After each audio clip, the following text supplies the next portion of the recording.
Alors, nous sommes de retour en studio. C'est Madame Edwige Fondio. Elle est psychologue, sous-directrice des affaires sociales au district autonome d'Abidjan. Et c'est dans le cadre de la rubrique éducation. Et le thème pour aujourd'hui, c'est comment encadrer les adolescents en phase amoureuse. Madame, bonjour. Bonjour madame. Le thème c'est comment encadrer effectivement les enfants en phase amoureuse, les adolescents en général. Disons qu'il serait bien déjà de préciser ce qu'on entend par adolescent. L'adolescence se situe entre les 12 jusqu'à 16 voire 20 ans, à peu près, hein, à peu près. Globalement, si on fait le recoupement donc des différentes recherches ou des différentes écoles et théories qui ont été exposées par les spécialistes. 12-20 ans. 12, 16, 18, 20 ans. Disons que l'enfant, c'est, comme on le définit en général, c'est celui qui va de 0 jusqu'à 17 ans. Donc, vous comprenez que la phase d'adolescence peut éventuellement s'étendre jusqu'aux 20 ans. Parce qu'en fait, la maturation est différente en fonction des milieux. La maturation aussi bien psychologique, physiologique, biologique, etc. Et même sociale et affective d'ailleurs, est différente en fonction des différents milieux dans lesquels on évolue. Les enfants, par exemple, des sociétés occidentales ont une maturation différente des sociétés africaines que nous représentons. Voilà, et puis les cultures aussi sont différentes. Donc, il va de soi qu'il ne faut pas être carré et ferme au niveau des âges. Donc, la préadolescence va commencer autour des 11-12 ans. Et la fin de l'adolescence peut aller jusqu'autour des 20 ans en fonction que le milieu soit favorable effectivement à responsabiliser les enfants plus tôt, à autonomiser les enfants plus tôt. Et ça fait qu'effectivement, ils campent. Donc, c'est cette responsabilité-là, ils campent cette autonomisation, ils campent cette indépendance. D'accord. Alors, la raison pour laquelle nous avons ce sujet aujourd'hui, c'est que la semaine dernière, nous étions dans l'esprit l'après Saint-Valentin. Et nous avons parlé des enfants, donc des adolescents, on va dire, dans le cadre scolaire.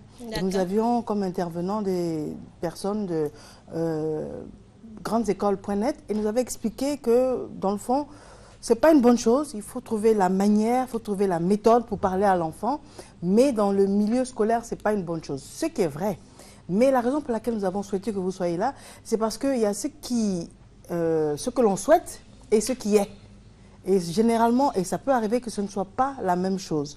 Donc, et nous avions été interpellés par le fait que quelqu'un nous avait appelé ici en direct en nous disant « Oui, d'accord, mais ma fille enceinte, je fais quoi ?» Donc, ça veut dire que le problème est profond. Et donc, on voulait avoir un autre œil, un autre angle d'étude, justement, de cette tranche des enfants à cet âge très sensible. Ben, ça tombe bien. Je ne sais pas trop, n'ayant pas suivi l'intervention ou l'émission la semaine dernière, ce qui n'est pas une bonne chose, ce sont les grossesses précoces. Ce qui n'est pas une bonne chose, c'est quoi précisément? Est-ce que ce sont les relations sexuelles? Est-ce que ce sont les relations affectives entre jeunes qui se manifestent? Je dois dire tout simplement que il faut savoir que l'âge de l'adolescence est une phase de transition. Phase de transition entre l'âge de l'enfance et l'âge adulte. Et donc, c'est une période charnière où tous les voyants sont au rouge. Voilà, tous les voyants sont au rouge. Les enfants de cet âge-là ont tendance à vouloir être à la fois adultes, mais ils ne le sont pas encore tout à fait adultes et ils sont encore enfants. Donc, évidemment, ils vont procéder à une certaine affirmation de soi, s'affirmer dans la société en se disant, eh bien, je suis grand. Je suis grand, je prends mes décisions tout seul. Voilà, je marche peut-être tout seul dans la rue. Je rencontre des amis. Et en développement psychosexuel notamment, nous sommes à une phase de transition où comment dire, l'affectivité est plutôt tendue, est plutôt ouverte vers son semblable, vers son père. Voilà. Quand je dis son père, c'est son semblable. Hein? Enfant de 16 ans avec enfant de 16 ans. Et on est plus attiré vers le sexe opposé. Donc, ce n'est pas une bonne chose, je ne sais pas trop ce que ça signifie. Pour moi, c'est tout à fait normal. C'est une pulsion normale, étant donné qu'on a toutes les pulsions sexuelles au plan physique qui se développent. On a toute la physiologie qui se transforme au niveau de l'adolescent. C'est la jeune fille, c'est maintenant qu'on va voir les rondeurs se mettre en place. Vous allez remarquer que les jeunes filles vont devenir de plus en plus coquettes. Au niveau des jeunes gens, on va voir ce qu'on appelle les pollutions nocturnes. Donc, ils auront des premières éjaculations au cours de leur... voilà. Et on va voir le pubis aussi qui va être couvert de poils. Hein? On va voir la pomme d'Adam qu'on appelle chez les garçons qui commence à se développer, la voix qui devient grave, la voix qui devient grave. On va voir chez la jeune fille la poitrine qui va se développer. Et puis, voulant marquer son indépendance, l'enfant va se départir de la réglementation parentale, de la maîtrise parentale. Il sera plutôt attiré vers ses habits. D'accord. Voilà. Alors, un cas concret, un enfant qui découvre les prémices de l'amour, Oui. en se sentant attiré par le sexe opposé. Tout à fait. Vous nous avez expliqué que c'est normal. Oui. Mais le parent, quelle doit être l'attitude du parent? Parce qu'il est à l'école, ça peut entraver ses études. Mais de l'autre côté, du sens que vous nous avez expliqué, c'est normal. Donc, qu'est-ce que le parent fait? Ben, j'ai envie de dire tout bêtement que le parent accompagne son enfant. Je veux dire que nous, les parents, on a tous été parents. Donc, il faut que les parents aussi se souviennent de cet âge-là. On a tous été enfants. Il faudrait que les parents aussi s'en souviennent. À ce moment-là, comment est-ce que leurs parents les ont accompagnés dans ce processus finalement d'évolution, hein, d'évolution qui n'est pas, je mets en griffe, anormal en soi. Ça dérange le parent parce qu'effectivement, vous avez dit, ça pourrait éventuellement perturber la scolarité de l'enfant, ça pourrait éventuellement perturber ses notes, etc. Je vais vous donner un exemple, un exemple aussi concret, puisque vous êtes parti d'un exemple. Je suis allée en déplacement dans un pays de la place, de la sous-région, et les enfants étaient en train de préparer le brevet. Le brevet. Et c'était dans une école française. Et les parents se sont rendus compte que tous les enfants étaient scotchés à leur iPad, à leur smartphone, etc. et tout ça. Et donc, ils se sont dit, ben voilà, on se rend compte que les enfants n'étudient pas. Qu'est-ce qu'on fait? Et il s'en va toujours ils passent toute la nuit à s'envoyer des messages, etc. et des SMS. Donc, ils se sont dit, on bloque. On va voir le proviseur de l'établissement. On parle avec les enfants. On fait une réunion. Donc, il y a un conseil. Vous vous rendez compte? Il y a un conseil, finalement, d'école avec les enfants, dans la respectabilité de ces enfants-là. Et puis, on décide ensemble des actions qu'on va poser pour que, justement, ils sachent qu'ils prennent part eux-mêmes aux décisions, aux règles qu'on va mettre en place pour soit les réprimer ou soit les sanctionner, si on veut. Et c'est ensemble qu'ils ont décidé vous nous gardez nos téléphones jusqu'après le BPC, juste pour dire que c'est cela. Ce qu'il faut, c'est respecter cet enfant-là. C'est le recevoir s'il vient vers vous, ce qui n'est pas très évident. Ce qui n'est pas très évident parce que l'enfant ne va pas tout de suite venir vers vous pour vous parler de sa relation amoureuse, à moins que vous ayez eu la dextérité, en tout cas, pour mettre en confiance votre enfant. Et c'est la mise en confiance, en fait, de cet enfant qui va faire que peut-être il va venir vers vous. Il y en a qui arrivent vers vous et qui vous parlent. Votre réaction ne devrait pas être brutale. Votre réaction devrait être plutôt l'écoute. Et puis, vous avez élevé votre enfant dans le respect de certaines valeurs. L'adolescent est en quête d'identité. Le questionnement essentiel qui se pose, c'est qui suis-je? Qui suis-je moi dans ma famille aujourd'hui? Comment est-ce que vous allez l'accompagner à répondre à cette question? Tu es un enfant à part entière. Tu es quelqu'un que nous aimons. Tu veux devenir quelqu'un plus tard. Nous croyons en toi et nous avons confiance en toi. Et nous savons que tu es capable de faire des choix qui ne puissent pas te nuire à toi.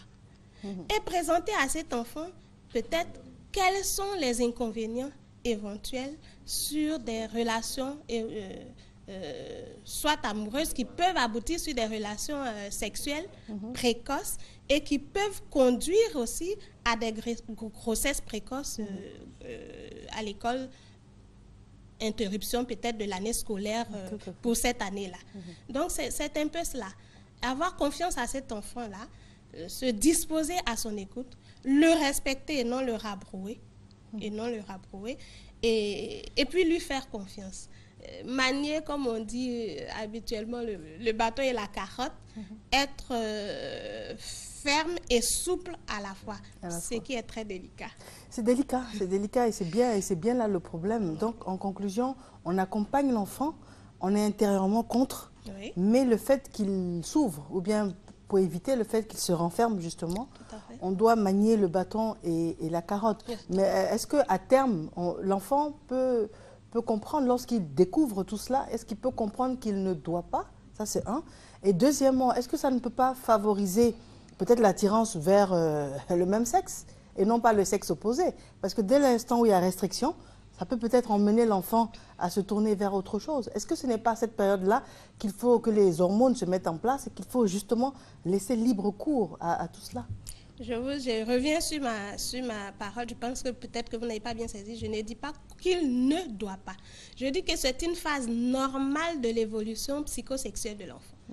D'aller vers, d'être attiré vers ses pairs, qu'ils soient de sexe opposé ou pas. En général, il se confiera.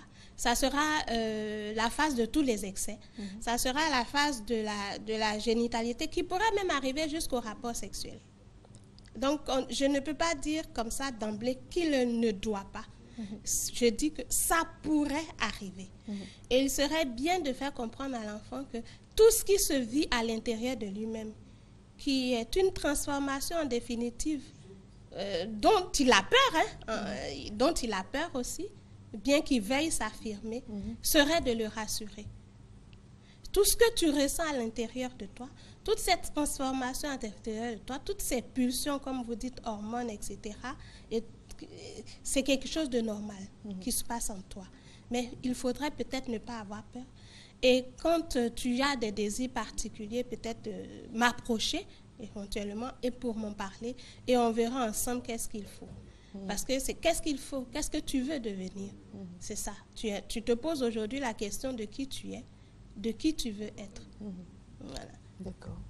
Alors, une autre question. L'enfant, vous l'avez mis en confiance, vous discutez et tout, et l'enfant vous dit, c'est une fille par exemple, maman, je voudrais faire venir mon ami à la maison.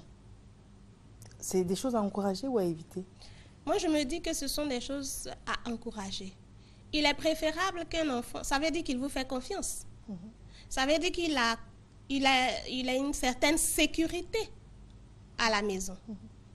Je pense qu'il est plus heureux pour un parent de recevoir les amis de ses enfants à la maison plutôt que les enfants soient toujours dehors. Est-ce que ce n'est pas une manière d'encourager également cela?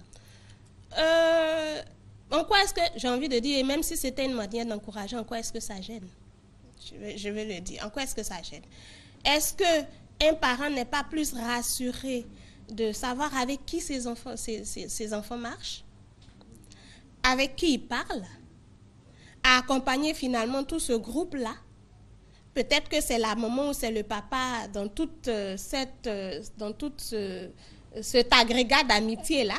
Peut-être que c'est la famille, la seule famille dans laquelle finalement les enfants ont confiance et qu'ils viennent ici regroupent. Et finalement, je peux rentrer en contact aussi avec les parents des amis de mes enfants. En quoi est-ce que ça dérange en soi? Je veux dire que nous, en tant que parents, ce sont nos propres peurs qu'on projette sur nos enfants. Il est plus aisé pour moi, à mon avis, que les parents accueillent justement les amis de leurs enfants à la maison. Qu'ils soient tous là et qu'en toute innocence, justement, vous voyez qu'ils sont en train de causer et vous vous rendez compte en définitive qu'ils font pas grand-chose. Que de l'amitié toute simple, que de l'amitié qui n'est peut-être pas encore, qui n'évolue pas encore vers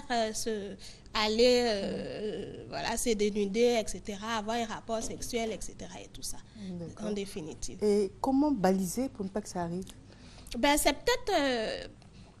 peut-être tout en les laissant comme ça évoluer, ben, c'est par exemple peut-être poser la question de l'adolescence avec ces enfants-là. Échanger avec eux. Je crois qu'il y a certains enseignants dans les écoles qui le font. Hein? Question de l'adolescence, quand bien même on est dénoté un nombre pléthorique de grossesses précoces, je crois l'année dernière, au niveau du scolaire, secondaire et même primaire, on en a des nombres autour de 5000, je crois, grossesses précoces dans les établissements scolaires. Entre enfants de même âge, hein.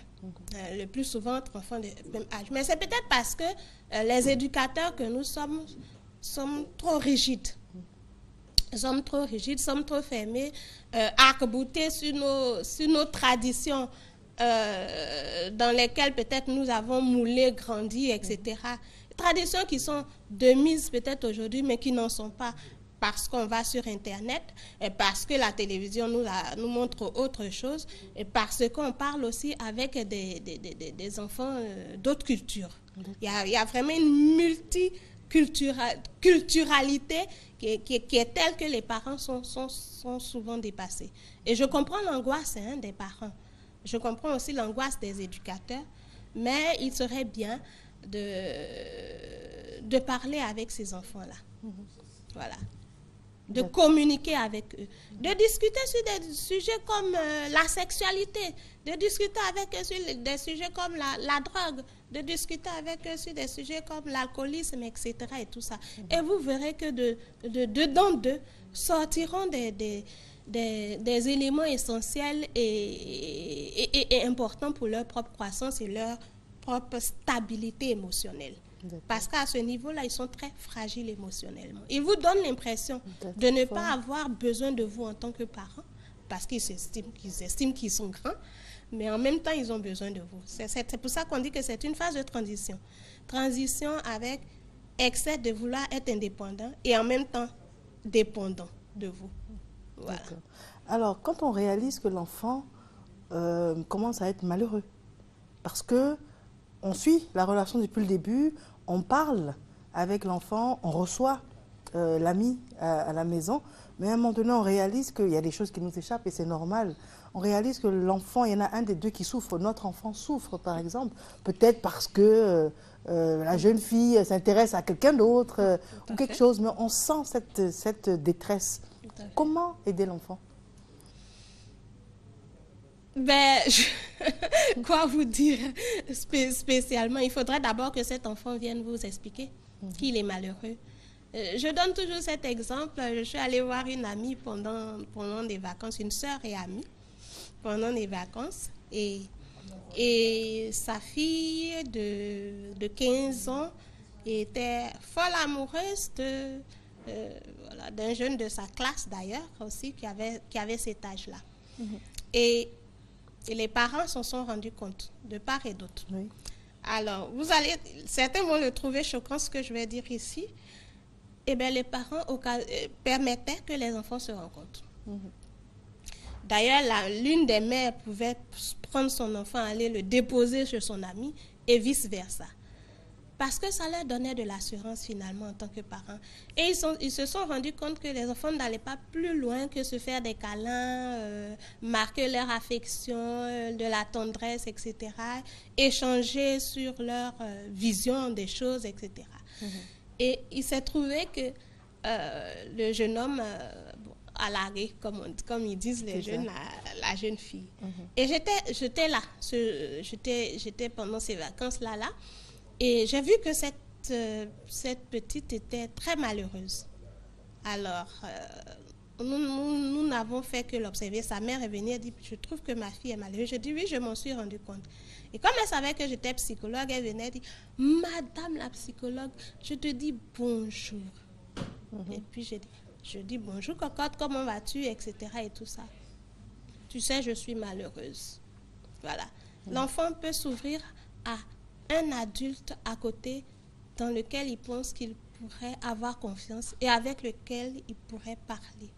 Et en ce moment-là, nous avons échangé. Et puis je dis, ben, peut-être que ce serait bien que tu ailles en parler aussi avec ta maman parce qu'elle te connaît mieux que moi, par exemple.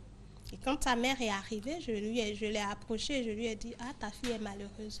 Elle ne m'a pas dit le contenu de son malheur, mais elle est malheureuse. Tu viens du travail, ce serait bien que tu ailles lui dire peut-être bonjour et comment elle va, voilà. Et elle est allée et toute la nuit, elles ont parlé. D'accord. Et ça a décanté la situation. On est hors du temps, mais j'ai quand même une toute dernière question à vous poser. Et quand l'extrême se produit, la fille est enceinte, quelle réaction avoir pour encadrer? C'est fait, le mal est fait. Comment, rapidement, en quelques termes, encadrer cet enfant pour ne pas laisser des séquelles, au-delà de l'enfant, c'est vrai, mais des séquelles psychologiques? Ben ça dépend des cultures aussi que nous avons. Il y a des parents qui vont tout de suite se dire que c'est pas possible, c'est pas quoi. Mais je pense qu'il faut accompagner la grossesse. Je pense qu'il faut accompagner la grossesse de son enfant et jusqu'à terme. Et puis voilà, et de se dire à cet enfant-là que ben, la vie continue, la vie est dedans. Tu as posé un acte, on en avait parlé, et il y a des conséquences. Ben, tu assumes ces conséquences, c'est le choix que tu as fait. Mais voilà, tu es un enfant. Qui assume les conséquences, les parents ou l'enfant? Ah, ben l'enfant. L'enfant aussi assume les conséquences, y compris aussi. Mais ce n'est pas les parents qui sont allés avoir c'est les parents qui vont gérer. Oui, ils seront obligés de gérer. Ils vont assumer aussi le choix qu'ils font. Le choix qu'ils font. En général, je ne parle pas d'avortement parce que je suis moi aussi d'une certaine culture qui n'accepte pas l'avortement. Pour moi, l'enfant, c'est une vie. Et il faut le préserver. Il n'a pas demandé à venir au monde. Voilà, il faut les accompagner. En tout cas, merci pour tous ces éclaircissements. Je vous en prie. Et quel est votre mot de fin? Et puis, si vous souhaitez... Mon mot de fin, c'est de dire aux parents d'être rassurés, d'avoir confiance quand même en leurs enfants, d'être souple, d'éviter d'être rigide et d'éviter des lois sur lesquelles... voilà, on ne revient pas et de comprendre que leur enfant est tout aussi angoissé dans cette phase de transition qu'ils traversent et que ce sont eux, adultes, qui devraient plutôt être sereins pour accompagner leurs enfants. Et je souhaite vraiment bon vent aux différentes familles et souhaite qu'ils soient ouverts et qu'ils se forment aussi les parents pour mieux accompagner leurs enfants. Madame Edwige Fondjo, psychologue, sous-directrice des affaires sociales au district autonome d'Abidjan. Oui. Madame, je vous remercie. Je vous en prie. C'est moi qui vous remercie. Je vous en prie. Nous avons un élément de transition, donc ces capsules de sensibilisation en ce qui concerne la fièvre à virus Ebola. Et donc, à tout de suite.